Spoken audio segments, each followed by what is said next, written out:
یاد رکھیے ریاکاری اتنی بڑی مصیبت ہے، دکھاوا اتنی بڑی مصیبت ہے، نیکی بھی گناہ بن جاتی ہے، آپ نیکی کر کے گنہگار بنتے ہیں ریاکاری کی وجہ سے۔ کیسے؟ مثال کے طور پر آپ نماز کی مثال ابھی میں دیا، میں حدیث کا واقعہ میں آپ کو سناتا ہوں، 3 ریاکاروں کا واقعہ بار بار ہم بیانوں میں سنتے ہیں۔ 3 انسانوں کو کل قیامت کے دن اللہ تعالیٰ ان کی نعمتوں کو یاد دلائے گا۔ پہلا انسان شہید، اللہ کے راستے میں لڑتے ہوئے اپنی جان اللہ کے حوالے کر دینا، اس کو کہتے ہیں شہید۔ کتنا بڑا درجہ ہے، جان ہی اللہ کو دے دینا۔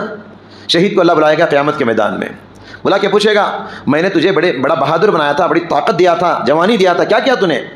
وہ کہے گا پروردگار میں نے میری طاقت کو تیرے راستے میں لگا دیا اور اپنی جان کو تیرے حوالے کر دیا، شہید ہو گیا۔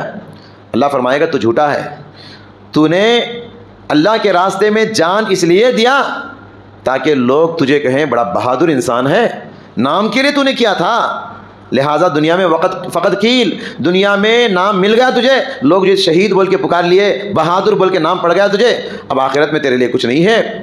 فرشتوں کو حکم ہوگا اس انسان کو منہ کے بل گھسیٹتے ہوئے جہنم میں لے جا کے پھینک دیا جائے گا۔ دوسرا انسان کو لایا جائے گا، وہ عالم ہوگا، وہ حافظ ہوگا۔ اللہ پوچھے گا میں نے تجھے اتنا علم عطا کیا تھا، تو حافظ قرآن تھا، تو عالم دین تھا، اس کے ذریعے سے، اس علم کے ذریعے سے تو نے کیا کیا؟ وہ کہے گا پروردگار تیرے علم کے ذریعے سے لوگوں میں نے علم پھیلایا، لوگوں کو نصیحت کیا اور اچھی آواز سے قرآن پڑھا کے لوگوں کو سنایا، نماز پڑھایا۔ اللہ فرمائے گا تو جھوٹ بول رہا ہے، تو نے قرآن اس لیے پڑھا تاکہ تجھے لوگ قاری بول کے پکارے، تو بیان اس لیے کیا تاکہ تجھے اچھا مقرر بول کے پکارے، دنیا میں تجھے نام مل گیا، اب آخرت میں تیرے لیے یہاں کچھ نہیں ہے۔ اللہ فرشتوں کو حکم دے گا اس کو بھی منہ کے بل گھسیٹتے ہوئے لے جا کے جہنم میں پھینک دو۔ وہ تیسرا آدمی بڑا مالدار، دنیا کی ہر نعمت، پیسہ، دولت، اللہ نے سب کچھ عطا کیا اس کو، اللہ یاد دلائے گا نعمتوں کو، وہ کہے گا ہاں پروردگار بہت دولت سے تو نے نوازا تھا۔ اللہ فرمائے گا تو نے کیا کیا اس دولت کو؟ وہ کہے گا پروردگار اس دولت کو میں نے تیرے راستے میں لٹا دیا، تیری دی ہوئی دولت کو دین کے راستے میں لٹا دیا، دعوت کے راستے میں لٹا دیا۔